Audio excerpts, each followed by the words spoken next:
Dapat ingatan ng Japan B-League ang mga players, especially si Kai Sotto. May ipapakita po ako sa inyong video, 2-minute video na inedit ko na kayo na po ang humusga sa hindi tamang pamimisikal nila kay Kai na posibleng maging sani na pagka-injured nito. Pero gusto ko muna malaman nyo kung bakit talaga dapat pinakaingatan ng Japan B-League si Kai Sotto. Una sa lahat mga kaibigan, si Kai po kasi ang pinaka nagbibigay buhay sa liga na Japan B-League. Overhype na ata yan, Tato Sports. No mga kaibigan, tingnan po ninyo sa social medias ng Japan B-League kanino ang most popular o pinakamadaming views sa libo-libo nilang mga videos na ina-uploads. Di ba mga kaibigan, ang sagot, puro Kai Sotto makikita mo. At yan po ay matibay na patunay na siya po ang pinaka-pinapanood sa liga nila. Pwede nga natin sabihin na si Kai ang face of the league or pinaka-famous B-League player. Pero alam ko sasagot yung mga kritiko, bakit hindi siya ang nanalo na Mr. Famous Player ng Japan B-League noong February 14?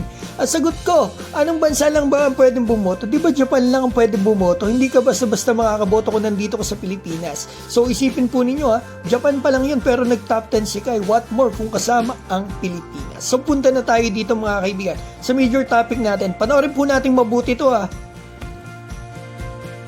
Ito po ay ilan pa lang sa mga nangyari kay Kai sa mga nakaraang games niya. 5 games lang ata ang kinuhanan ko ng mga highlights na ito. Ang dami ko na kaagad nakita. Kagaya nito, pagbagsak ni Kai, hinampas pa siya sa tagiliran gamit ang kanang braso kaya bumagsak ang pambato natin. So panoorin natin yung replay, makikita natin sa taas, sumabay sa kanya pero yung kanang kamay, humataw sa kanyang tagiliran kaya bumagsak ang pambato natin ng malakas. So ito, tingnan pa natin yung gagawin dito kay Kai, parang yung ginawa kay Abando. Ang difference lang, mas mataas yung kay Abando pero iisa talaga ng motion. Makikita natin nasa ere, tinulak sa may puwetan, ganyan din ang kay Kai. Pag talo ni Kai, tinulak siya sa may puwetan.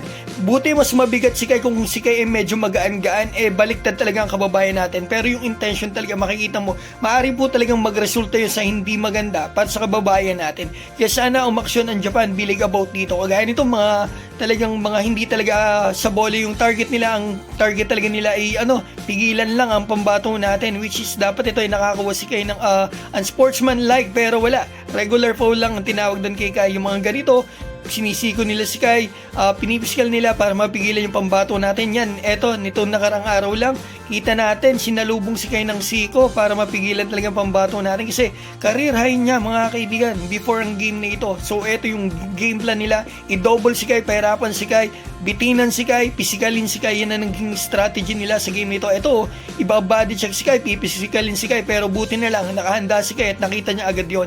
So eto, siko inuumang din kay Kai.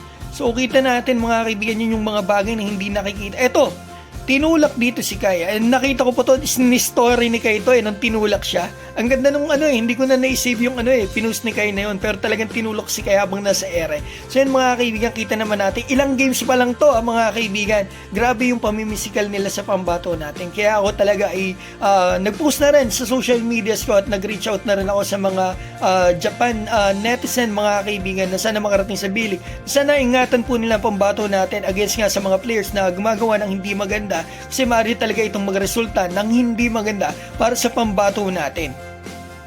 Sa mga nagtatanong po kung okay lang ba ang pambato natin about nga sa nangyari sa kanya last game, maraming salamat po sa inyo mga kaibigan. Ang good news po ay eto, okay naman daw po ang pambato natin at makakalaro siya next game sa March 6, Ibaraki Robots, at susundan pa yan ng Kai versus RJ Abarientos at eto, Kai versus Derdy Ravena. Abangan po natin yan, and once again, mag-comment na po kayo dyan sa baba ng inyong opinion, at eto, babatiin ko lamang po yung nagpapabati sa akin. Shout out sa iyo kaibigan Cheno Gildo, RDD TV Cebu, Cesar Panaligan, Bugoy, Don Trajano, Jessel Lagman ng Canada, at Zaldi taga Duar. Maraming salamat po ulit sa walang sawang suporta kay Kai Sotto.